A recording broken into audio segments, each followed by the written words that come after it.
everybody out there. This is Kane Wagner with the Appalachian ADV Community Podcast. We are starting again for the 2026 season, and I have a couple special guests here on the line with me. We have Cameron and Michael, who are helping put together the new Hogrock Adventure Rally out in Cave and Rock, Illinois. And we're going to sit here and we're going to get to know these fellows a little bit and get a chance to chat for a nice long spell here. And the first person we're going to introduce is Cameron. Before we get too deep into the actual Hogrock stuff, Cameron, why don't you tell us just a little bit about yourself, a little bit of background. Cameron York.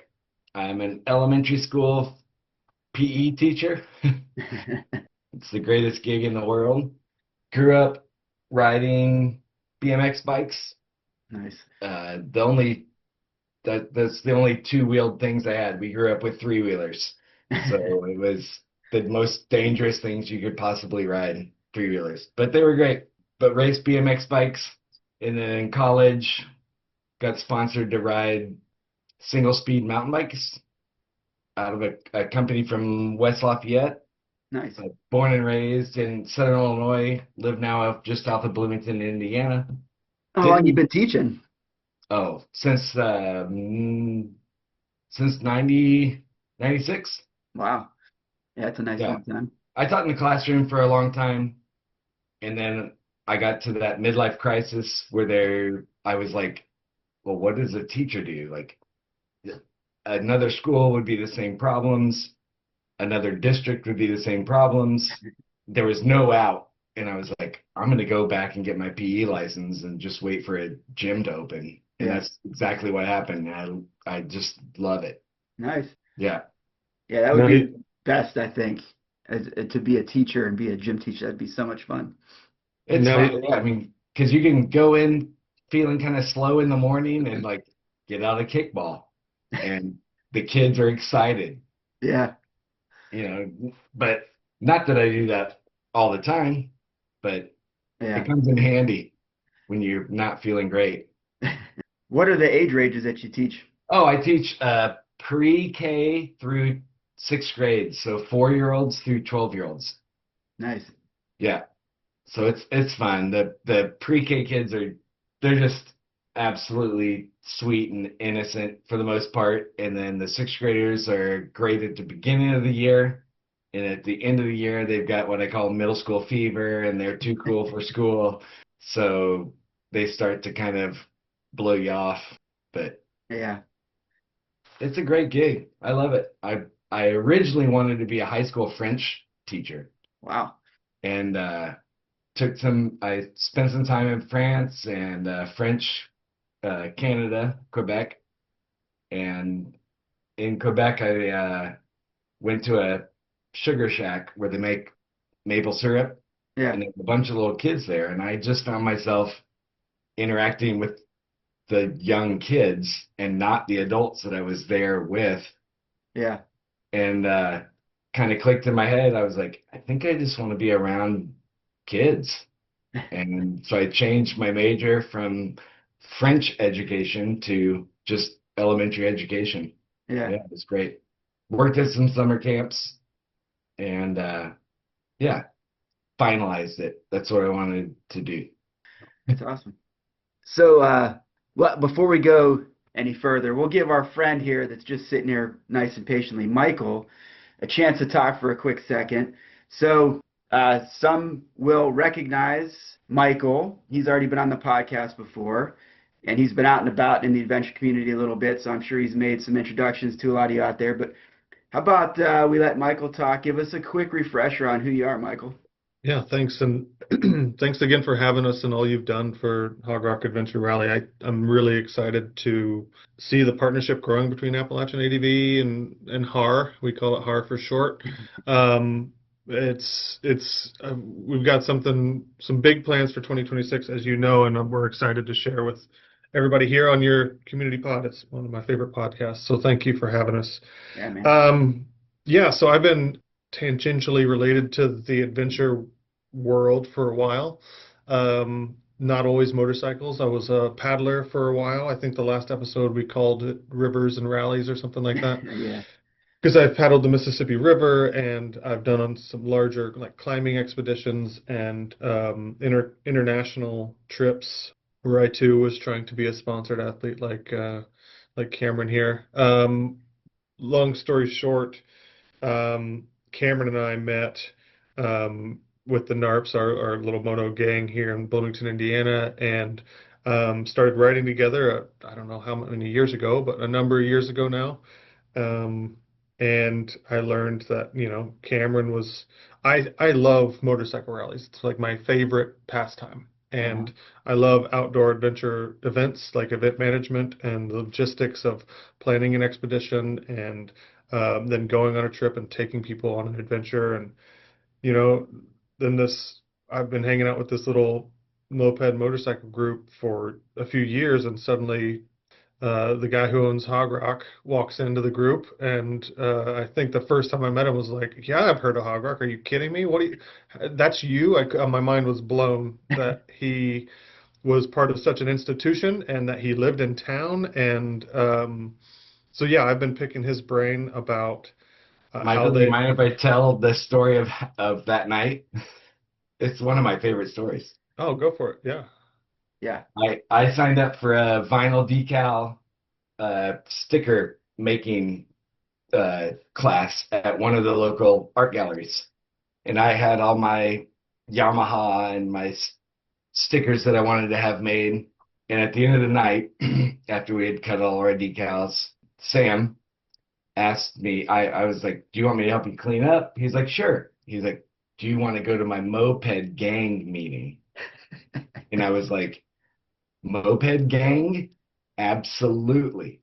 So he checked on Snapchat or whatever where the meeting was at that point, and it was at our friend Albon's, and I show up, and that's where I met Michael. I had no idea this group existed or that these mopeds existed, but everyone was on mopeds, and I was like, this is the group for me. Like, it was great. And Michael and I talked forever that night. Like, I remember just specifically talking to him for a long time. Yeah. So a moped gang got us together. We're inclusive. All bikes are welcome. That's Yeah. right, man. And well, as soon as I joined, I buy like 3 or 4 mopeds, and then everyone else buys big bikes, and I'm like, what happened here? There's no replacement for displacement. The NARPs.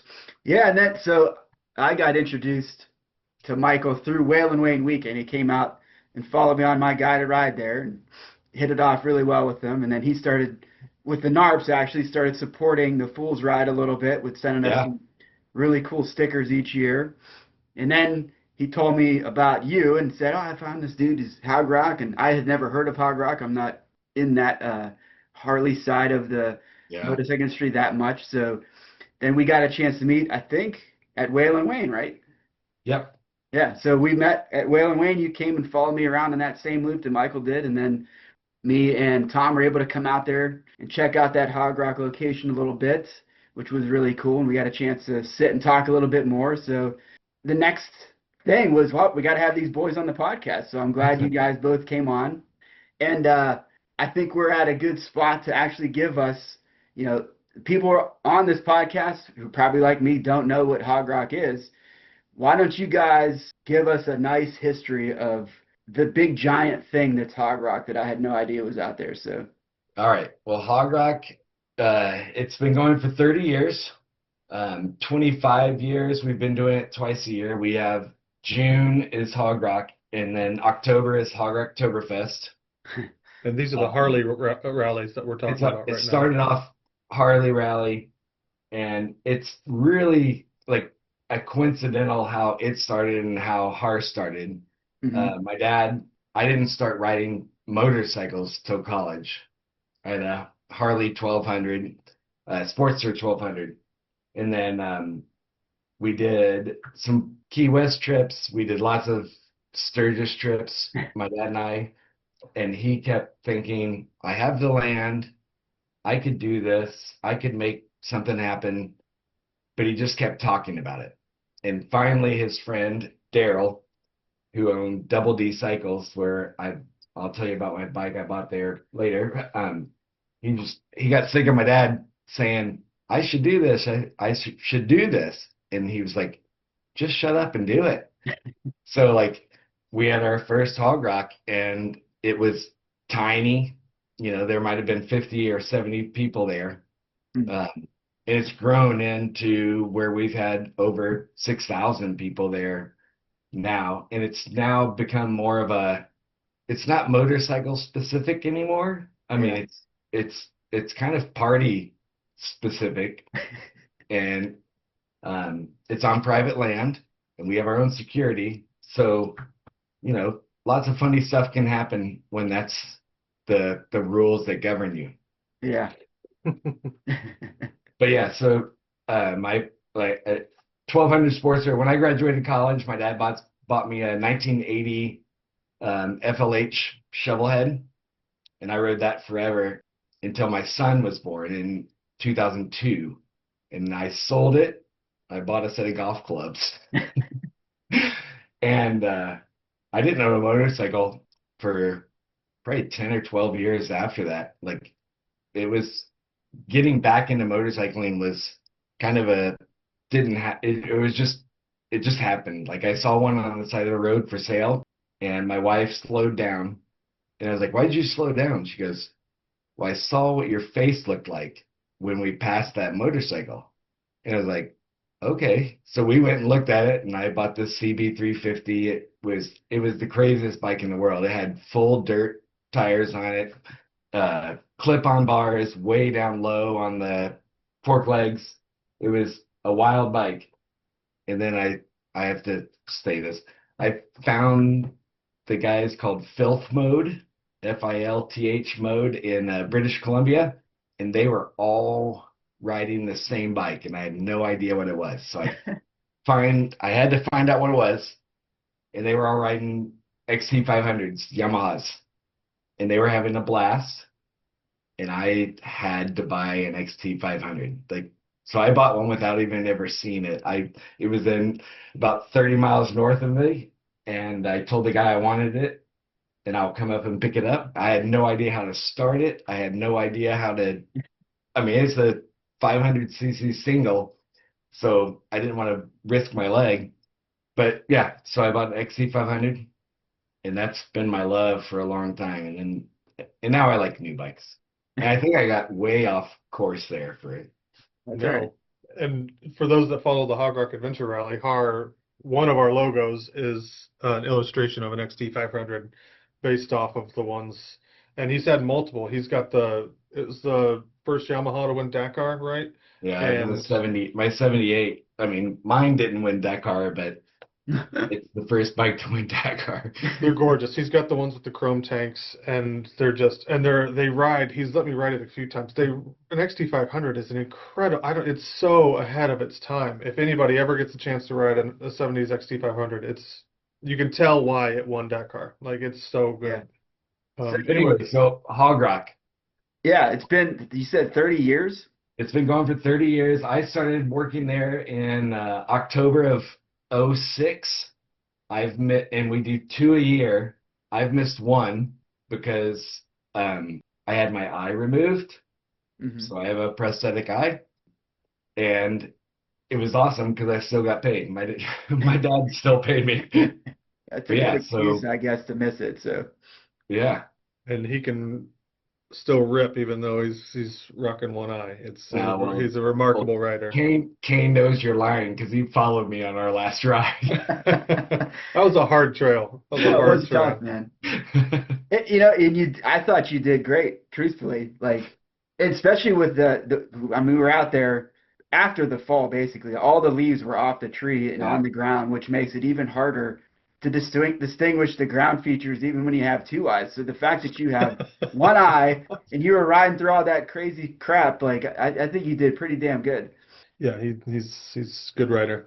Over time, his dad on the property built out, like, and maybe I mentioned this in the previous podcast, but like there's like 5 stages and multiple bars, and it's 500 acres, and one side of it's kind of cow pastures that we're building out trails in, and so the property is to me, whenever I first started going there 5 or 6 years ago now, I was like, I cannot, this is purpose built for an adventure motorcycle rally and they don't even know it. You know what I Yeah. mean? It's like one of those, oh my gosh, we need to do something here too.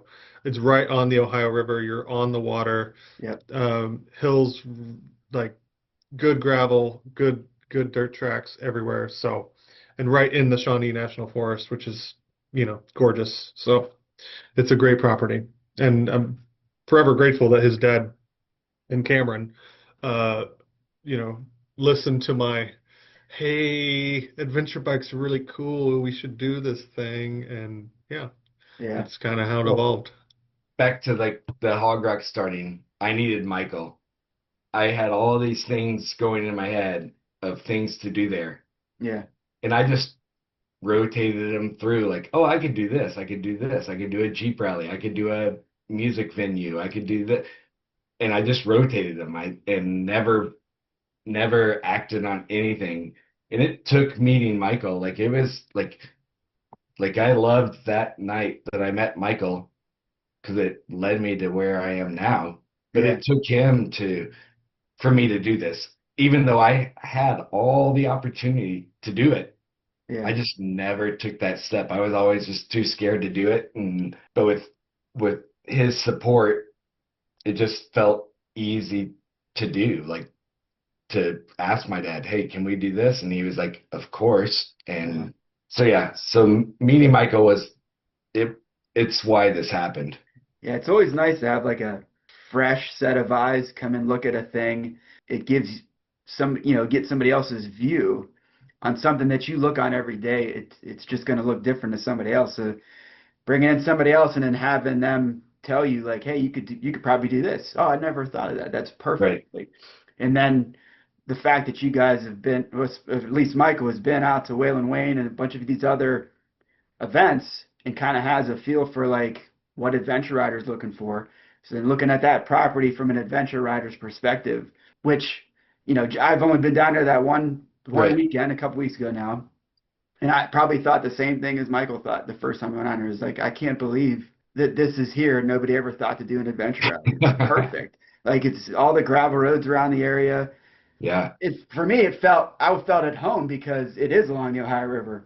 The Fool's Ride, we utilize the Ohio River and all of the little tributaries around it. It just had a very familiar feel to me. right. So I'm really looking forward to getting back down there.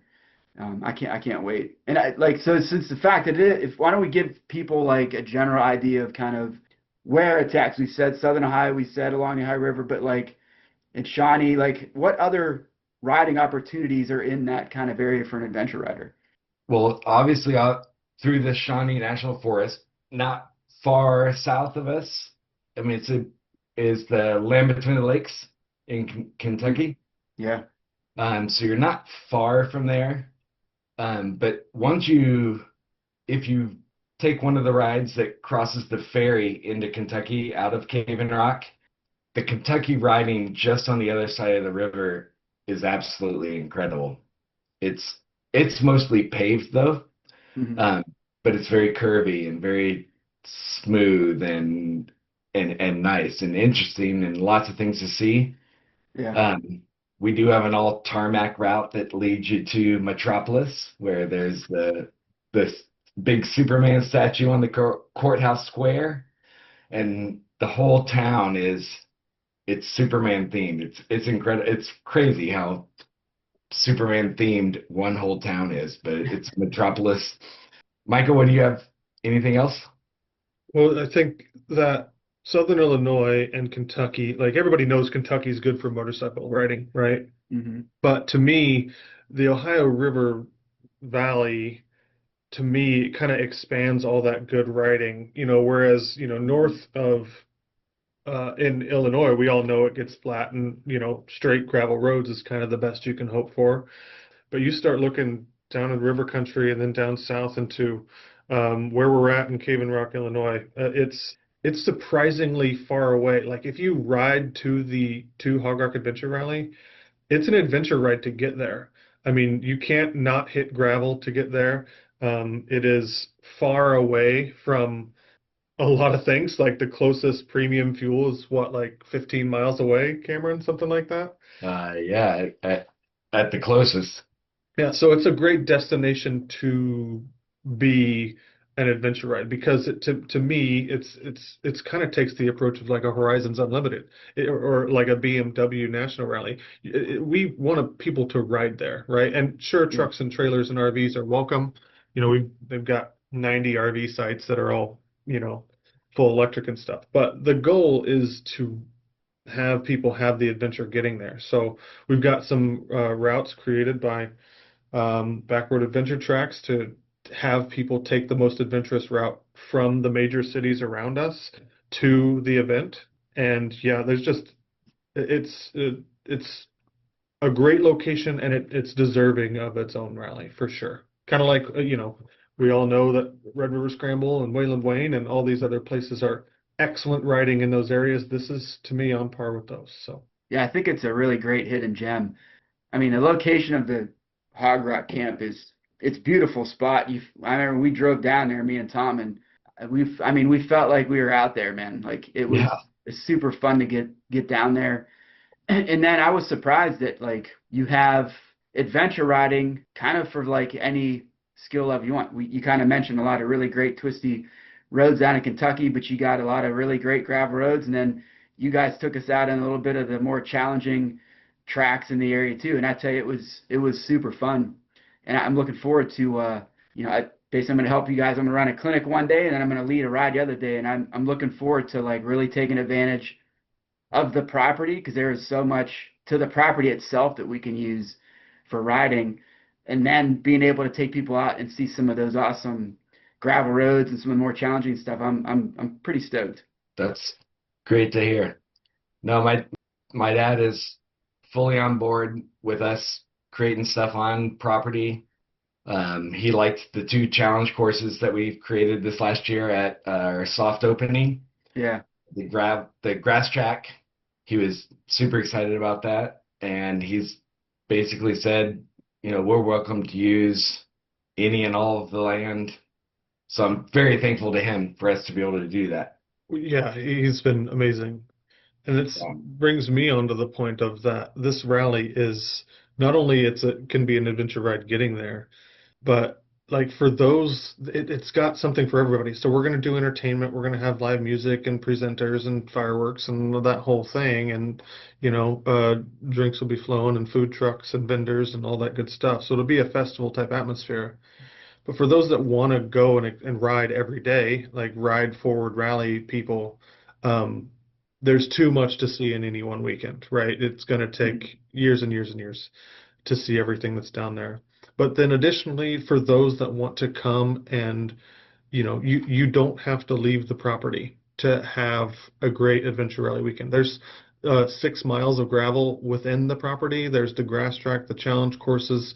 Like you don't have to leave the grounds to enjoy your motorcycle and to enjoy having an adventure bike weekend.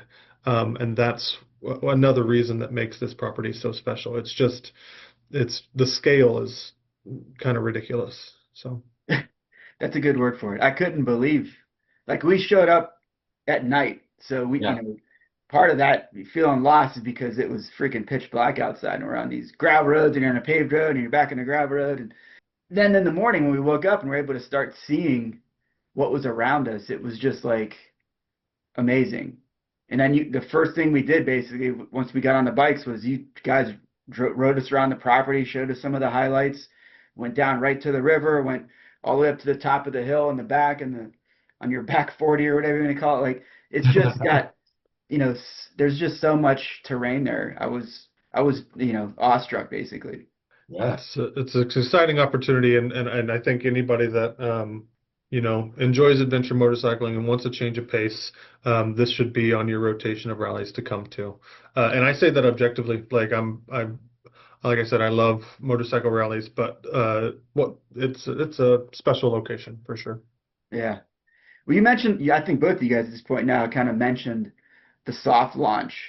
Basically, from what I understood was you announced pretty early on that you were going to have, the HAR next year, and then you got all these people saying, "Why don't you do something this year? You got plenty of time." So you guys decided to kind of throw something together.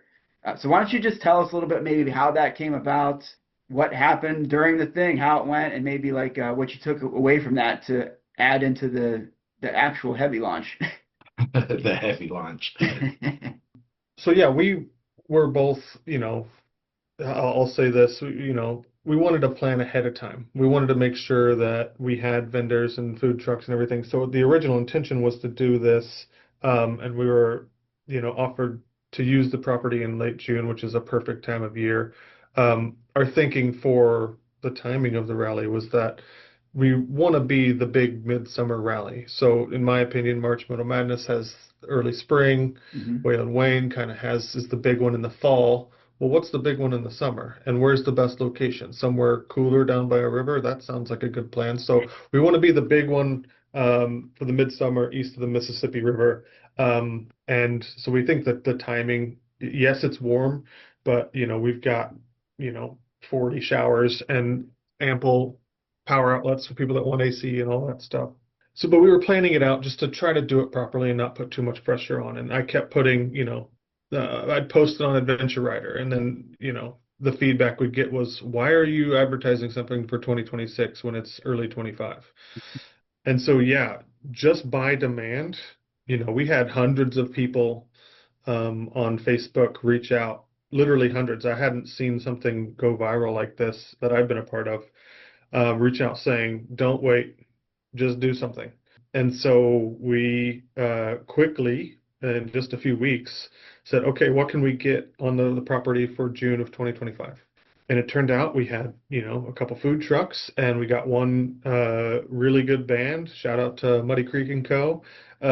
We had some fireworks, and we had 3 tracks made, and turns out 108 people showed up, and 85 of them were on motorcycles. So it was a really promising, turnout, if you will, or signaling that, hey, this is good, Yeah. and the amount of volunteer support that we've had, people wanting to lead rides, people wanting to create routes, people wanting to just have a rally nearer to their home is another signal that, oh, the riding community is healthy here, and there's just they needed a property to take the lead. That's the hardest part about hosting a rally, is finding a good property. I think a lot of us know that Mhm.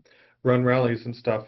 Yeah. And so we've got that in spades, and looking forward to 26, we're going to just have more of everything, more food trucks, more vendors, more bands, more routes, more training opportunities. So both you and BJ from DC Dirt Camp are offering trainings.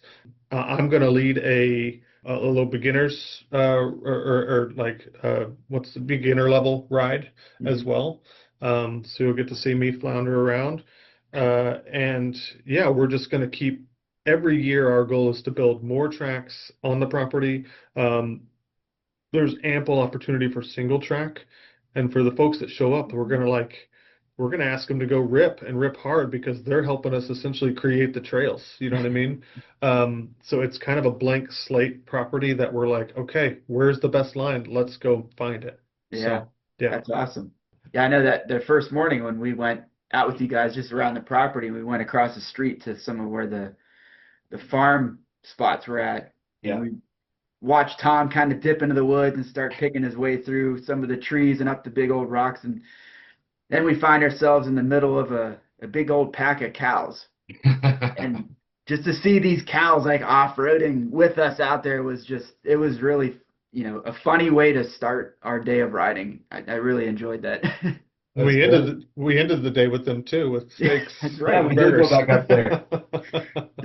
That beautiful view of the river from way up high, and then a bunch of cows hanging out with us. Yeah. Yeah. It's a special place. I mean, it means more to me than Hogrock Adventure Rally. I mean, I obviously spend lots of time there for other reasons, but it's a Yeah. special place. I think people should come enjoy it. Yeah. So you kind of mentioned some of the amenities. So you guys have showers, you have power, you got a bunch of toilets. What other things? 'Cause I know you have like cabins, other stuff. So what are all the options as far as like camping? We What else have is on the property maybe we haven't talked about? um, we have about 90 RV sites that are electric and water. Uh-huh. We have 2 dump stations that you can use on the way out. If you, we have a RV water fill-up station, so you don't have to travel with water in your RV. You know, save some gas mileage, fill up when you get there. We have 5 teepees for rent, 1 main cabin that sleeps probably 4 or 5, and it's got a kitchen, full bathroom. And then we have 4 smaller cabins that sleep anywhere between 2 and 4 people. Yeah. But unfortunately, there are ladybugs in yours. Those were our good luck charms, I tell And you. we also have my dad's upstairs in case you got ladybugs. So For those that are just listening, when Kane and Tom came down, we turned the heat on and it was cold outside, and all the ladybugs found that heat and kind of ran into the cabin. So we're working on fixing that for next year. Yeah, they took over, man. Yeah. And I was fine because they were all on Tom's bed. They weren't on mine. I was like, "What's wrong, dude? You don't want to sleep with Ladybug?" But yeah, but also my dad's favorite thing to do is drive a excavator or a bulldozer, and we've terraced off a lot of hillsides.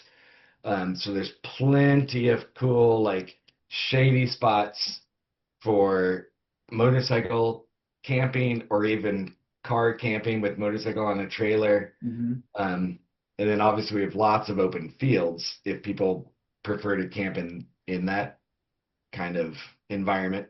But there's plenty of places for people to kind of tuck off the side of the road, have a nice flat spot that we've created. Hmm. We have also there's firewood available, like, and the showers are actually hot, and all that good stuff. But Yeah, one of the and things, ice, we sell ice. A-Bait of Illinois, Shawnee Hills chapter, they are on site selling ice, and they've actually kind of partnered with us and have given us some. They've been really good to us. yeah, That's a good organization. yeah, they're promoting writing, and writer education, and that's the Yeah. goal. So yeah, and we should get on to the partner component, because I do want to talk about the team that you came on, Kane, and Uh, to support as well. So yeah, I think that's a good thing to talk about. we're a new rally, we're a startup, right? Mhm. And um, we've been lucky enough to find some really good partners. We partnered with the BMW MOA Foundation. Everybody loves and knows Tammy Backey and the Backeys, Doug. They are the official charity of Hogrock Adventure Rally because, like myself, always room for improvement. I've done one of your trainings, Kane, and have done a couple others, and it's amazing how much it helps me, who I've been writing since I was 8. And so to know that, there's always a better writer and there's always more skills developed, and I've got a lot of bad habits, and to be trained, the MOA Foundation. So I did a Tom Asher training recently, and then applied for the reimbursement from the foundation and got some money back, right? Yeah. And that's their goal, is you go on a training and you apply to this thing, and it cuts the cost way down, which is really, really cool. So check that out if you haven't. You came on as a partner. These are early days still, and Yeah. I think you see the writing on the wall that this rally can be. We genuinely think that we have the space to, be one of the bigger rallies nationwide, and we think that we have the writing to support it. And one of the things that we wanted to do was to get people out there who, not only who are invested in the rally's success, but we wanted to invest in their success. So we are intermediate riders. We're not professionals, but we love motorcycling, and I myself love adventure touring. And for the past few years, I've been trying to tick off a BDR here, or the Smoky Mountain 500 there, or, what is the next big challenge, and keep enjoying the sport that we all love so much while I'm trying to work in it, right? And so Cameron and I were working together one day, and we just kind of got to talking about what's the best way that we could, like, not only promote HAR, but also, like, kind of give back and support the community that we love so much. And we came up with this idea of kind of an amateur sponsorship program called Team Hogrock Adventure Rally. Yeah. And what it is every year, as many people as we can afford to support, Folks can apply for the next year and say, next year I want to do my first BDR, or next year I just want to learn to ride on gravel, or some, better riders are out there. Next year I want to do a 24-hour endurance rally, right? Mhm. Whatever that next level is for you, you can apply and become part of Team Hogrock Adventure Rally. And what we'll do is we'll throw you some cash for an entry fee or for some gas, throw you a jersey, and then we'll also share your journey as you take on that next big thing in your motorcycling journey, right? It's been a big success. We had more people apply this year than we can afford. We really wanted to be able to afford everybody that applied, but it was just too many.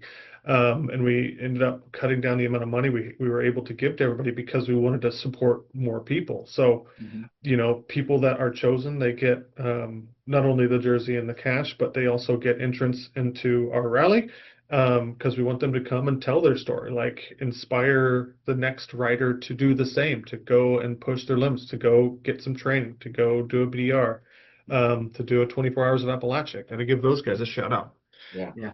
And I think it's just really exciting. We've got some really, really cool people of a bunch of different backgrounds. We've got beginner riders. We got folks that are, pro level. We've got bike builders. We've got some And YouTubers. they're all doing different stuff. Like it's Yeah, it's a good diverse group a of good riders. mix. And yeah, we're actually in the process of announcing those folks here coming up.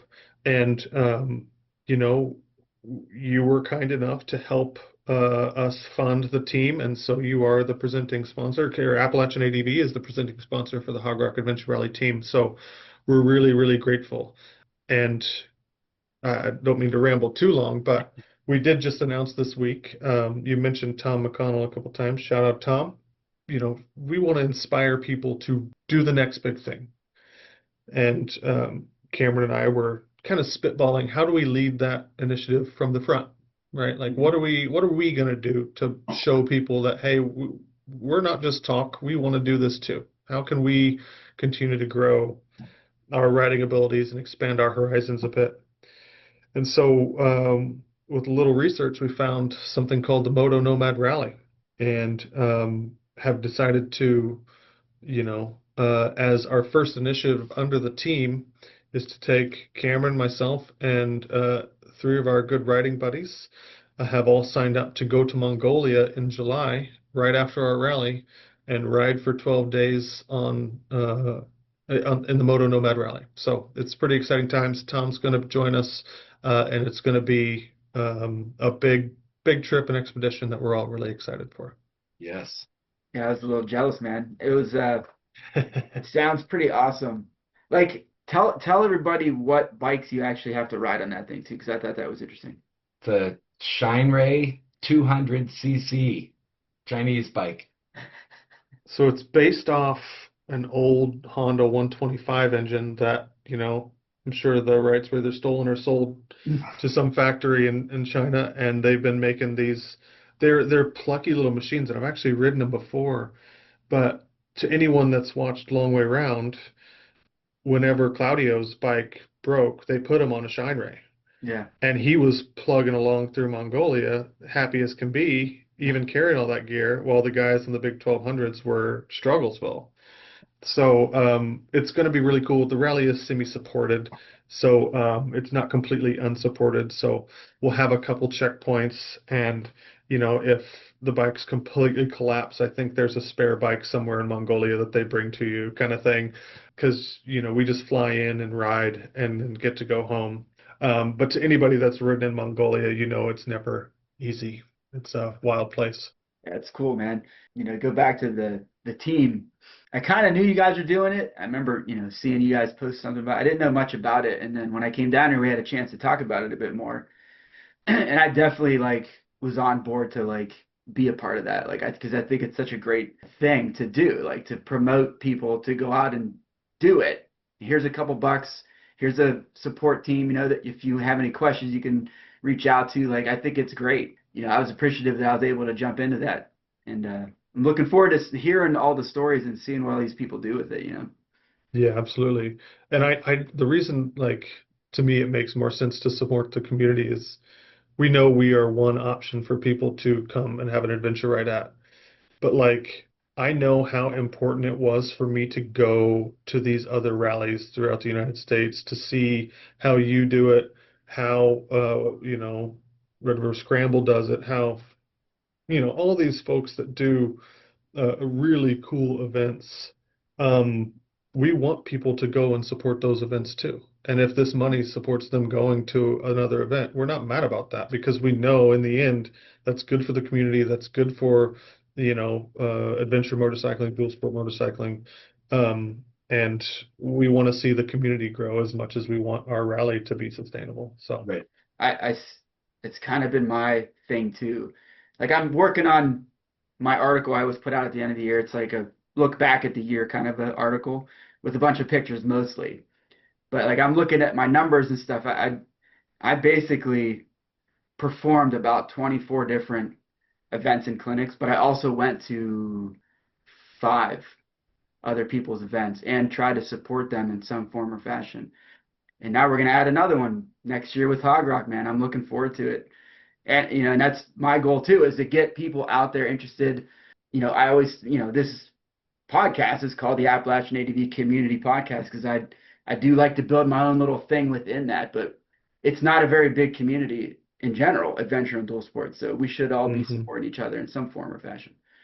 And to me too, I hate to get on my soapbox here, but I don't think it's talked about enough. And I think you are a great example of how um, we all love this sport for any number of reasons. But in general, I think everyone that rides or has a relationship with adventure tourism of any kind understand how good it is for your mental health, how good it is for your physical health, how good it is for building community and making friends. And you know, to me, that's this is the community podcast. We love this community, and it's I genuinely wouldn't be myself without it, right? So like, it's genuinely important to me. So being able to be a part of the community and then give back to it's been a lot of fun. But the mental health component, I think, is not talked about it enough.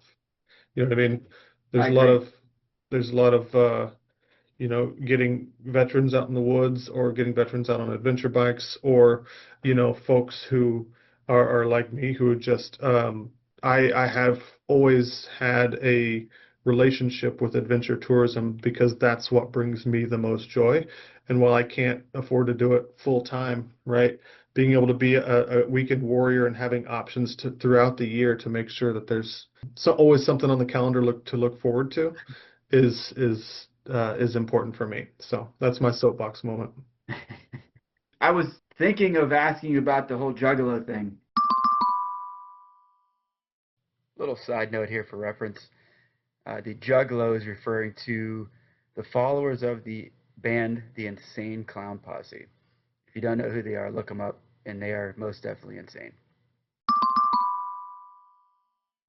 That's a Yeah. nice little side story on the property.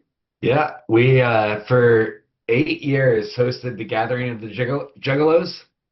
Um, it was the most lost I'd ever felt on my family's own property ever because they set things up differently.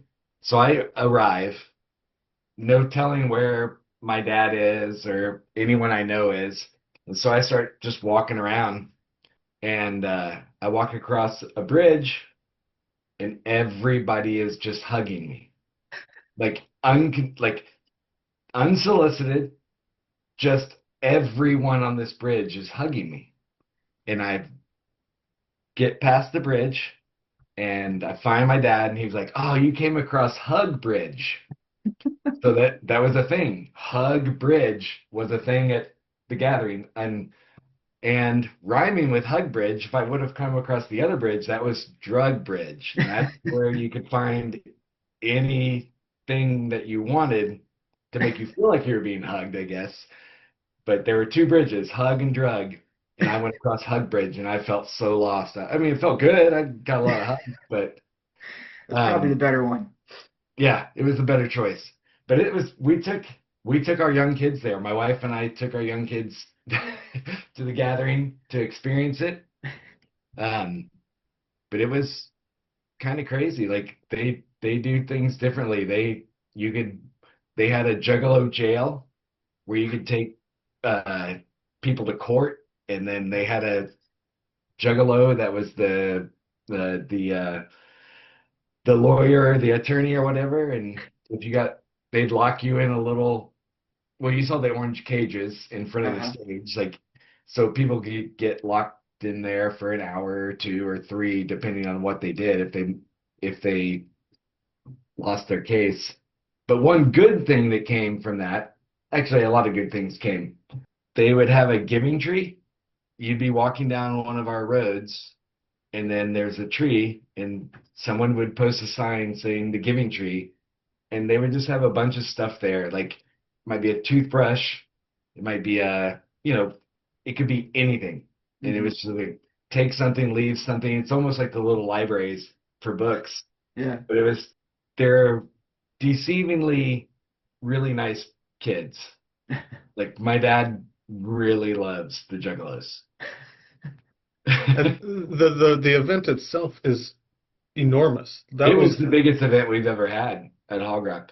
Yeah. over 11,000 people. Yeah. And the stages that they have built at Hogrock weren't big enough, and so they pulled in semi truck stages Yeah. and built them on the property. So it's a large scale event, and anybody who's seen the property knows that there's plenty of space for that sort of thing, and pretty wild stories out of there. Yeah. Our event will be family friendly though. Like, on that note though, like, talking about numbers, like, you guys had a pretty good turnout for the soft launch, and I would expect to have a pretty good number for your first official quote unquote event. But like, what do you guys foresee long run? Like, do you see capping it? Do you see just letting it get to a certain size? Because that property definitely is ideal for a larger group of people. Right. But what are you guys' thoughts on that? I don't think we have a thought on capping it. Yeah. Like, I think we would enjoy as many people that want to come.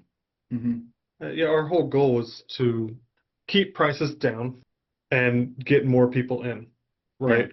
So many of these rallies are really expensive, and we know that not everybody can afford to take the family out for more than what it takes to go to a state park. Well, how are we going to get low-income families that love dirt bikes onto the property if we're charging crazy amounts? So the property allows, with the space that we have, to keep prices low, and the more the merrier. And if we can host 11,000 on the property and it not be a big deal, like, I don't think the adventure community is that big, is it, in the Midwest at all. So I don't know that we'll ever make the place feel full. Yeah. And so it's the more the merrier. So go back to that pricing thing, because I did think that it was also interesting what you guys are looking at as far as your ticket sale charges. So can you go over that a little bit, since you mentioned it? Yeah. So if you go to hogrockadventurerally.com and click register now, it takes you to the registration page. I don't know that we've said it. It's June 25 through 28 this year, with the option to add on a day before, so you can come June 24th through the 28th. And for a bike and rider, it's essentially the price. It's cheaper than going to a state park campground. It's $70 for the whole weekend. Yep. And then if you bring a truck and a trailer, that's a little bit more. If you bring an RV and want to plug in and take electricity, it's a little bit more. Right. But the overall prices, I think, are still less than what most people pay to stay in like a state park or a recreation area, Yeah. So, and then we get all the entertainment in the kids zone and places for kids to play. And Blue Star Mothers is an organization we've partnered with, and they send care packages to soldiers abroad, and it's a really cool nonprofit. They kind of help us run the kids area too. Yeah. So it's a lot of fun. So the base price was the 75, right? 70. 70. And then to the early bird day, what was that? There was an add-on for that, right? It's 90. It's 20 more to come a day early. Yeah. So Yeah. that's super reasonable pricing.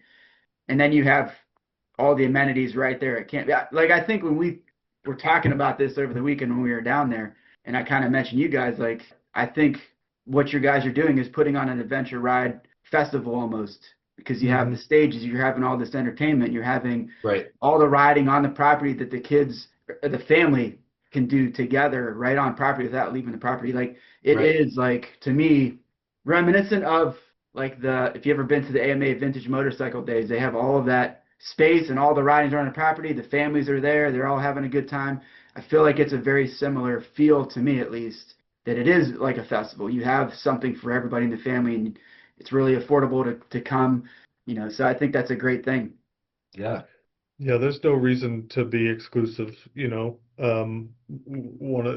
do this because we love it, like we both have full-time jobs, um, and we saw an opportunity to do this thing, and right now our goal is to make it sustainable, Mhm. and then see what we can do from there. So hopefully, we'll get I think our goal would be a couple to 300 people this coming year, and Mhm. if we're able to even grow it at all, we should be able to find a way to do it every year, and that's the goal. Yeah. It's My also big, fun. we've had the discussion too, I think, over that weekend. Like, for me, for Appalachian ADV, I should say, my goal with what I'm doing was to have small scale things, to have it Right. more condensed. That way, because the way I explain it is that if it gets to a size that I can't still enjoy myself and go out for rides and take people out in the woods, then I don't think I would like that. So for me personally, I've always kept my things small. And been going to Whale and Wayne forever. I've been to Red River Scramble the last few years, so I don't mind a larger event as long as it can accommodate the amount of people that they bring in.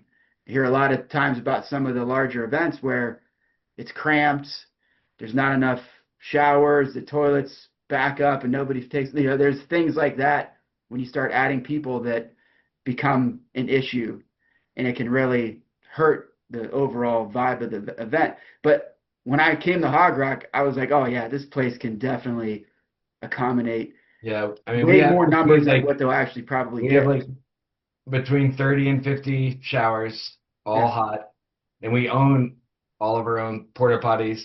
And for an event our size, we have our own pump truck, so we service our own porta potties during the event or after, depending whenever it's needed. So like we can accommodate any of that stuff. And then when we get, well, if we get as big as something like Hog Rock, there's companies that we hire in that come and service all that Mhm. stuff for us. But Yeah.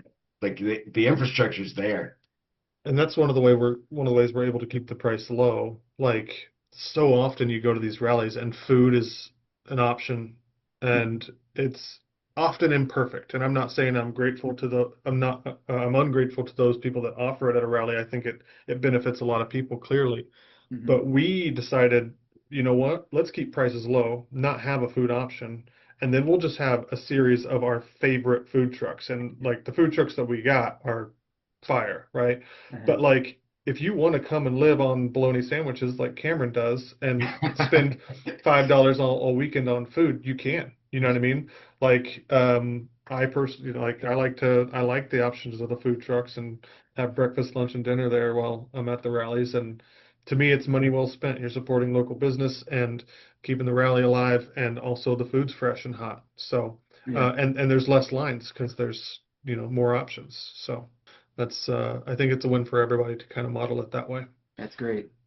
And the same with like firewood, having it available on site for cheap and saving people having to worry about what to do or how to bring it. And there's those rules with the national forest that you're not supposed to bring from far anyway. Well, these Mhm. trees were cut in the forest, so all is well. Yeah.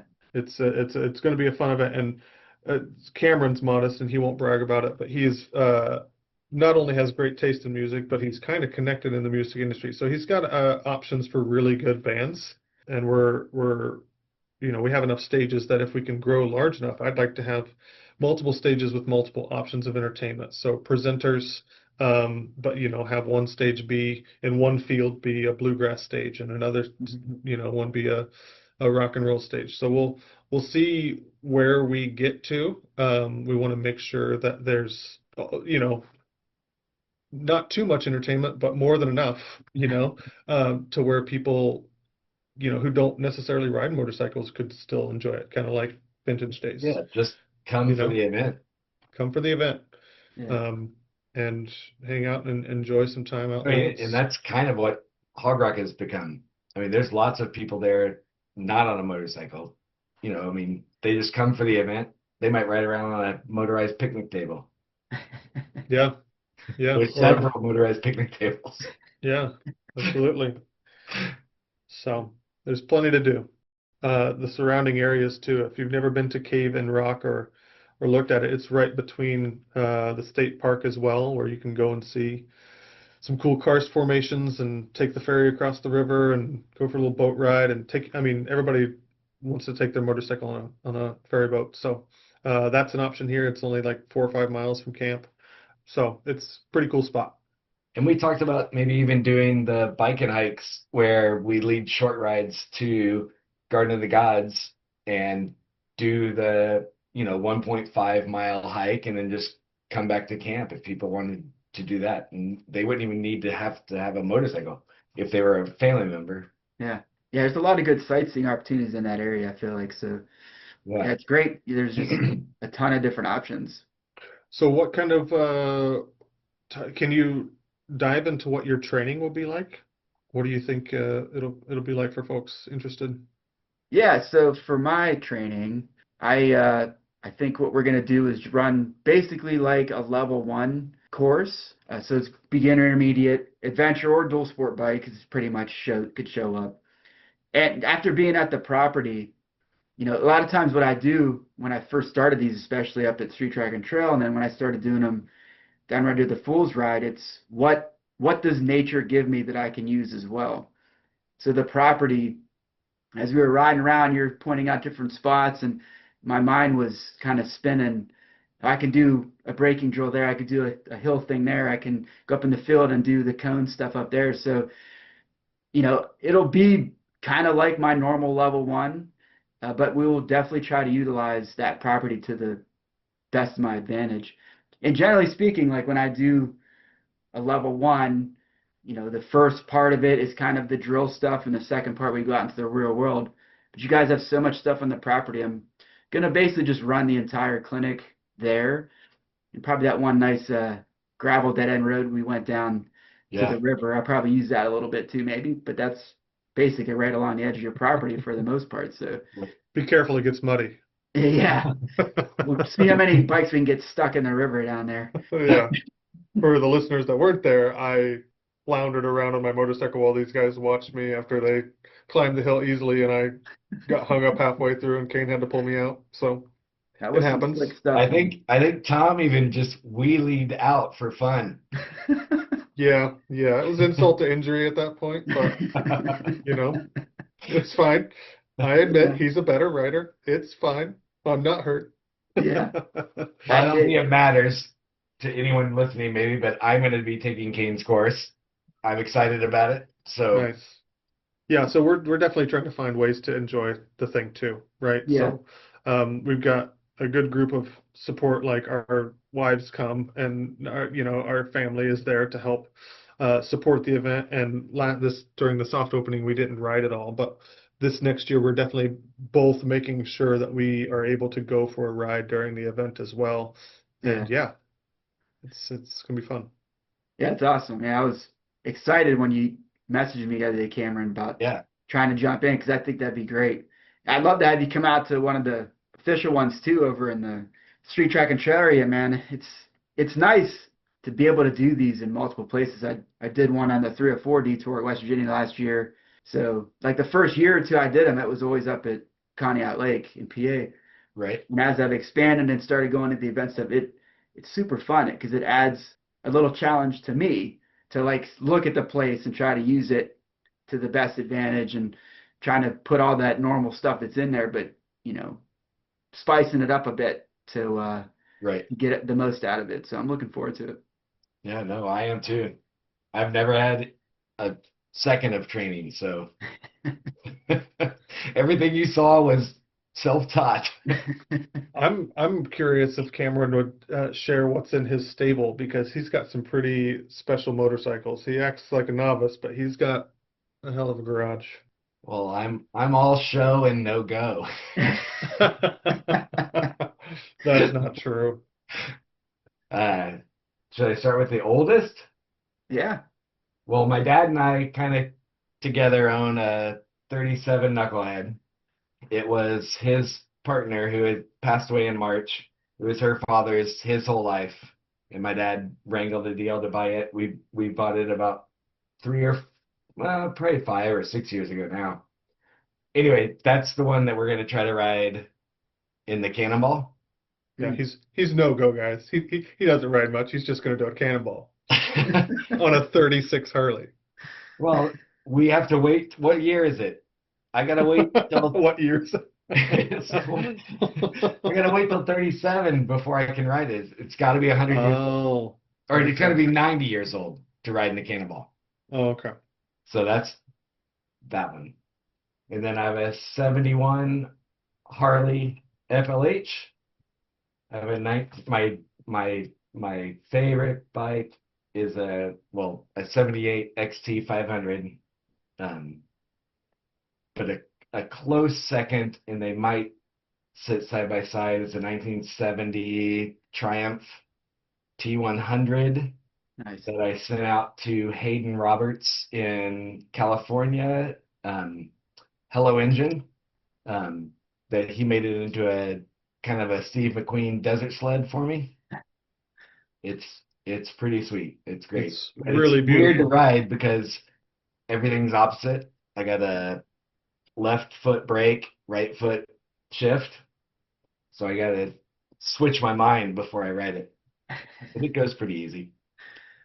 And then 2 mopeds, a Honda Hobbit, a 1972 Yamaha CT 175 two-stroke, and then a KTM 350 EXCF. Mhm. Oh, that's just junk. Not even worth mentioning, is it? I guess I gotta say it because it's taking up room in my garage. But I also like old vehicles. I have my dad's original 1946. He bought it when he was 14. It's a 1946 CJ2A Willys Jeep. Nice. He gave it to me, and I've kept it running, and it's a blast out here where I live in the forestry.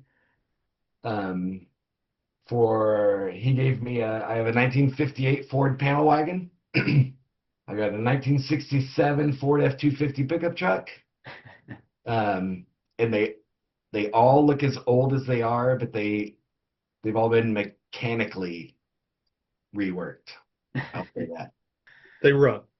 They run. They look.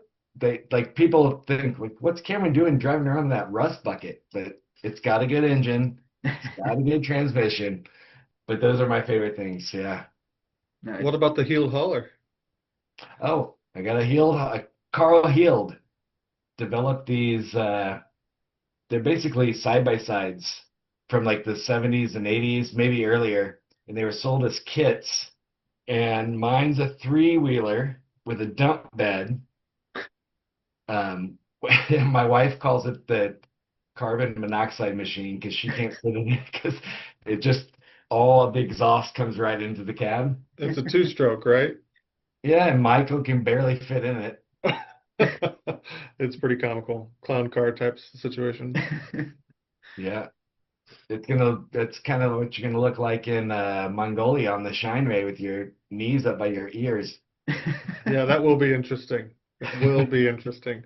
But lucky for me, Tom's, you're the only kind of normal sized human. Everybody else going on the trip is pretty large human. You and No, Alexander will become, Alexander's smaller than me. yeah. You It guys really can is put going to some, be fun. you guys can put some cool like highway pegs way out front to There get you your go. head straight. Now we're talking. Throw that in the bag and take them around the planet. Go to the Harley shop and get some highway pegs. Yeah, why not? Put a couple books on the seat, raise your butt up a little bit. Oh, that'll be comfortable. Yeah. We used to have Sounds like we a, have to have a Hogrock bike and car show too, maybe down there at the Adventure Rally. Why not? Well, I remember hearing a story about a music video being made there. Juggalo Island? Yeah, the Juggalo Island, man. Yeah, I all the actors in Juggalo Island were shuttled to the island by my dad and myself. So out in the You guys Ohio want to check River. out Juggalo Island? You can see the island that you can see the river view of Hogrock. Yeah, and it's like a big island. Like people don't realize how big the Ohio River is there, but it's like a It's mile huge. across. Yeah. Yeah, Yeah. and so there's an island there that's easily 100 meters long and 50 meters wide easily. It's ginormous, and that's Juggalo Island. Yeah, being downriver so far from where I do the Fools, the river looks giant. Yeah, I'm just gonna throw it out there. Maybe that would be a nice feature to add some single track riding on the island. You just gotta Come on. jump. You just Yeah. gotta jump to the island. Yeah. We should have a Hog Rock ferry boat that shuttles people to the single Yeah. track on the island, right? That's all right. Maybe we'll charge a little bit more and no. What's the guy's name that works at your property that used to run? Captain Jim. Yeah, there you go. You already got a boat captain on the Yeah. property. Yeah, I'm sure my dad's got something that floats. the guy that used to captain the ferry boat for 30 some odd years is now employed on the Hog Rock campground grounds and helps keep the place together, and he's got some stories to tell. He's quite the character, Captain Jim. He is definitely a character. Yep. Yeah, but good people. It's hometown vibes down at Hog Rock Adventure Rally for sure. All right, boys. Well, it's been super fun chatting with the two of you. Only the second time I've had multiple guests on here. I think it went pretty well. So appreciate you guys coming on. I'm really stoked to get back down there and put that together, that clinic, get a little guided ride out in nature again a little bit. And I'm super stoked about it, man. Great. We're excited for you to be there. Hogrock Adventure Rally, June 25th through 28th. HogrockAdventureRally.com. Har, har, har. Thanks for being a good partner, Kane. Yeah, Kane, thank you so much for all your help.